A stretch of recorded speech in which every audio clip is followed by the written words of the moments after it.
Terima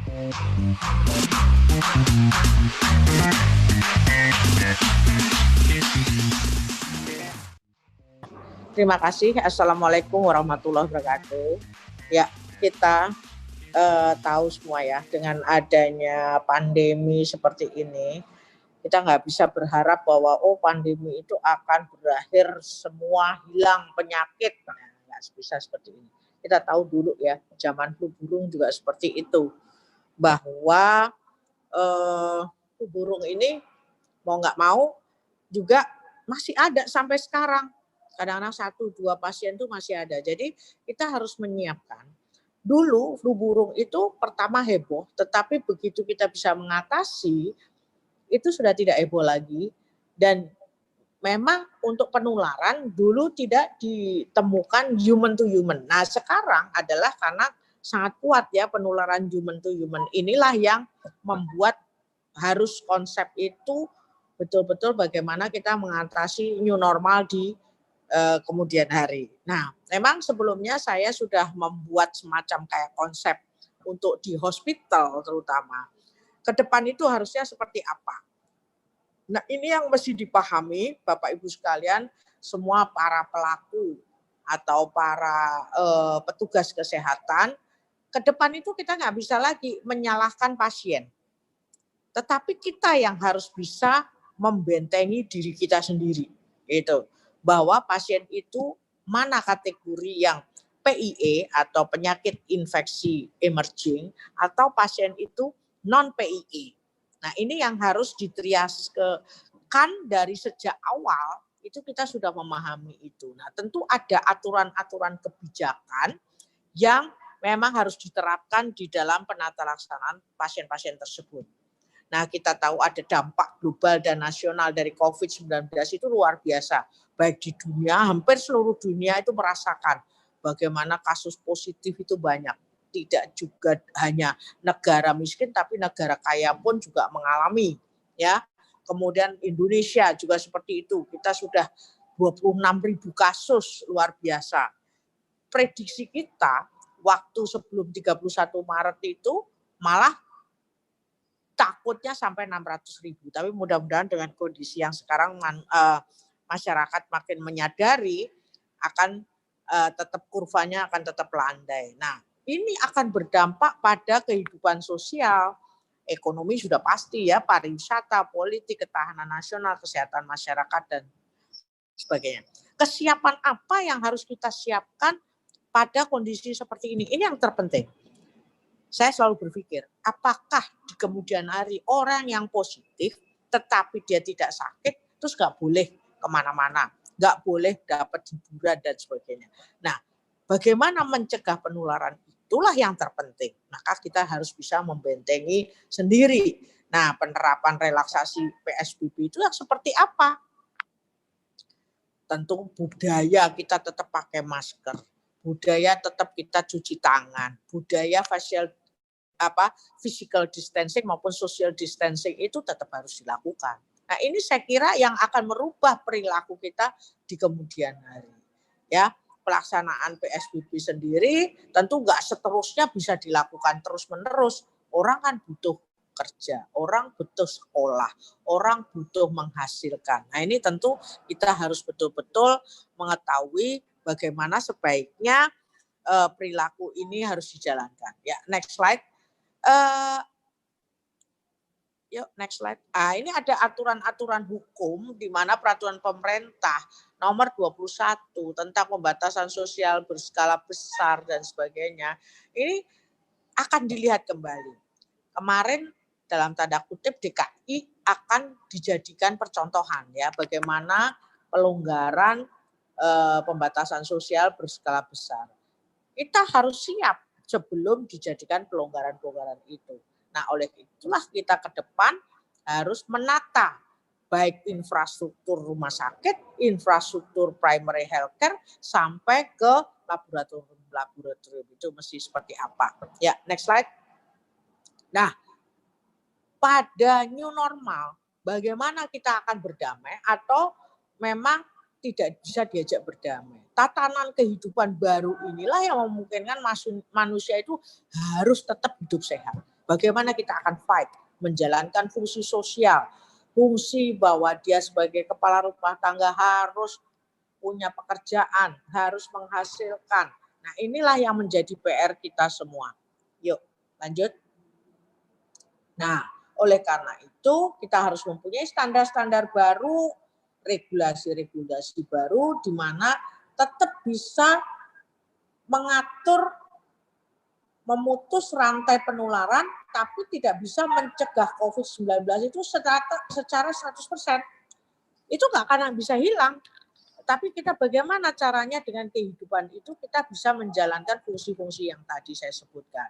Nah, ada implementasi tentang penggunaan teknologi informasi, teknologi sebagai standar baru.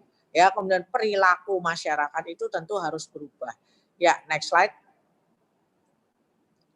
Nah, menciptakan tatanan kehidupan baru itu tidak mudah.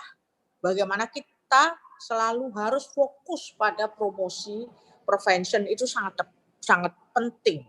Itulah yang saya sebutkan, pra-hospital harus ditata, primary healthcare ya, kemudian sampai klinik-klinik, sampai pada laboratorium-laboratorium, dan hospital tentu berubah infrastruktur, master plan, dan laboratorium yang di dalam rumah sakit juga ikut berubah tentunya ya. Nah, fokusnya tentu bagaimana promosi sama prevensi ini yang harus diutamakan.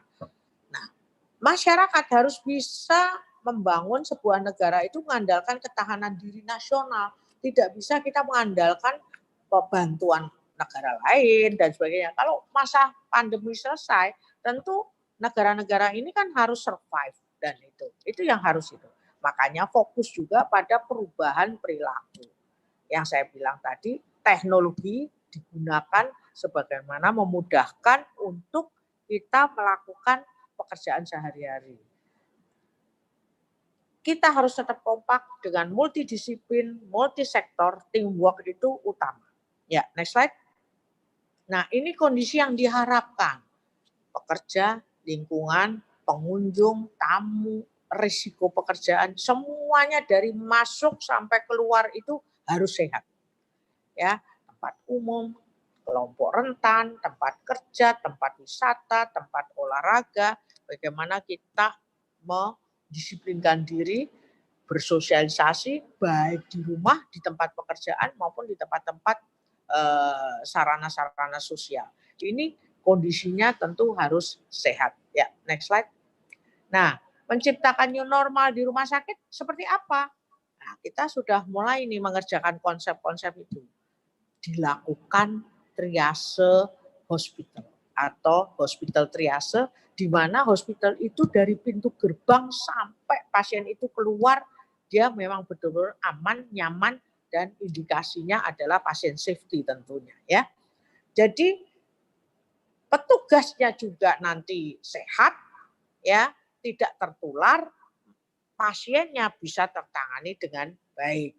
Tentu ada standar PPI, kapasitas ruang isolasi memadai, laboratorium juga memadai, kebutuhan alat diagnostiknya tentu tercukupi, APD-nya tercukupi dari mulai level 1 sampai level 3. Kemudian peralatan meningkat ya tentu. Nah, pembiayaan pun tentu akan meningkat. Inilah yang harus diantisipasi oleh semua sektor, baik sektor dari stakeholder sampai ya pemangku kepentingan sampai ke teman-teman di internal Pasienkes. Ya, next slide. Nah, merubah teknis pelayanan menjadi pelayanan yang meminimaliskan risiko dari pelayanan rumah sakit tersebut. Ya, prinsipnya adalah protokol kesehatan harus dijalankan, di mana masyarakat sudah harus menggunakan masker, kemudian cuci tangan, ya, social distancing, itu enggak ada lagi tempat berkerumun-kerumun di rumah sakit. Sehingga pendaftaran juga pakai IT, infobed pakai IT, jadi pasien itu nyaman. Dari mulai pra-hospital sampai ke internal hospital harus didesain sedemikian rupa dan bagaimana juga dia di Fasiankes laboratorium didesain sedemikian rupa sehingga pasien itu apabila terindikasi COVID atau PIE, penyakit infeksi emerging, dia tidak akan memberikan penularan kepada orang lain. Ya. Nah, protokol di rumah sakit dalam pelaksanaannya seperti apa? Aduh, mohon maaf ya. Maaf ya, saya lagi ini kenceng banget. Khusus tenaga kesehatan yang berada di Tower 2, pengambilan makan di lantai 1 Tower 2. Batas waktu pengambilan makan siang. Maaf ya, saya di Wisma Atlet ini. Sekali lagi, pengumuman ditujukan kepada seluruh personel yang tergabung dalam Satgas Dukungan Kesehatan. Dimohon mengirim perwakilannya untuk mengambil makan siang. Khusus tenaga kesehatan yang berada di Tower 2, pengambilan makan di lantai 1 Tower 2. Batas waktu pengambilan makan siang sampai dengan jam 14.00. Demikian, terima kasih atas perhatiannya. Selamat siang.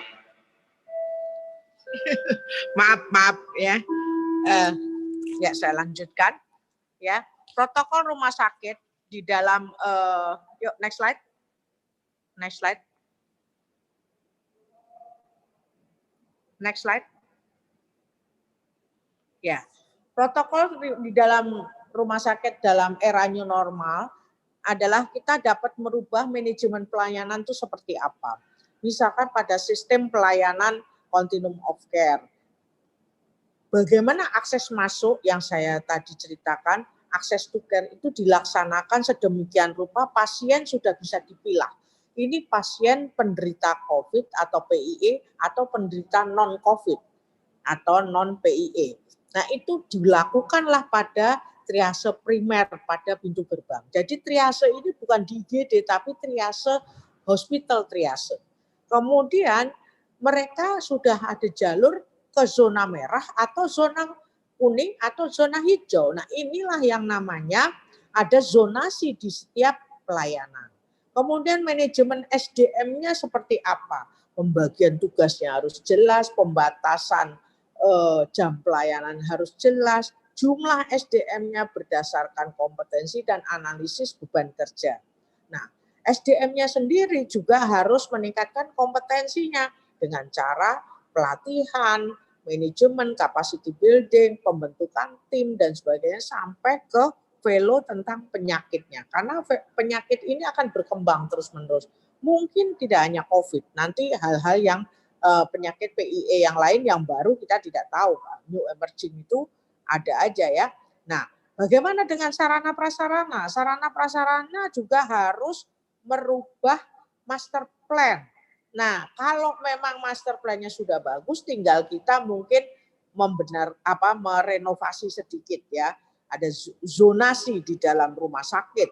Area mana untuk publik, area yang private itu harus bebas penularan.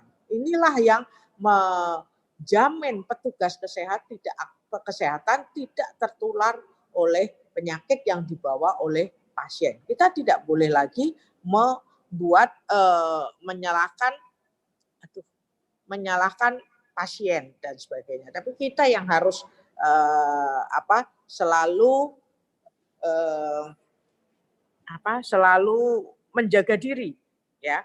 Kemudian yang terakhir adalah manajemen keuangan. Tentu akan berubah bagaimana bisnis plan, kemudian perubahan sistem remunerasinya, perubahan pembiayaan pasien-pasien PIE sendiri seperti apa.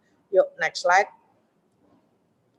Pelayanan laboratorium pun di internal maupun di eksternal rumah sakit juga seperti itu.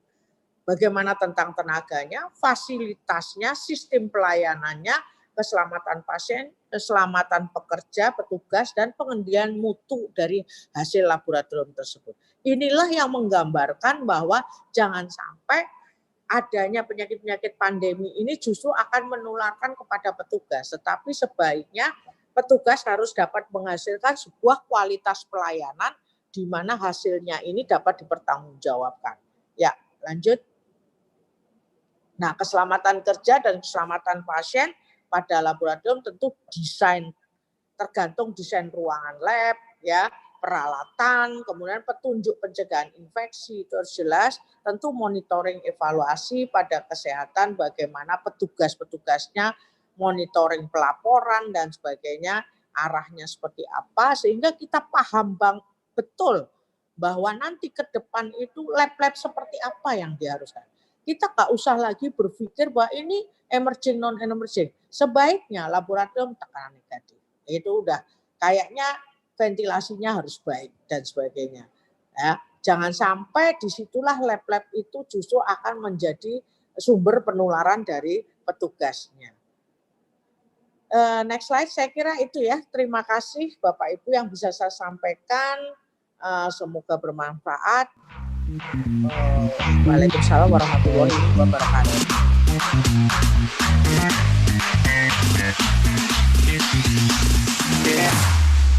Here we go now.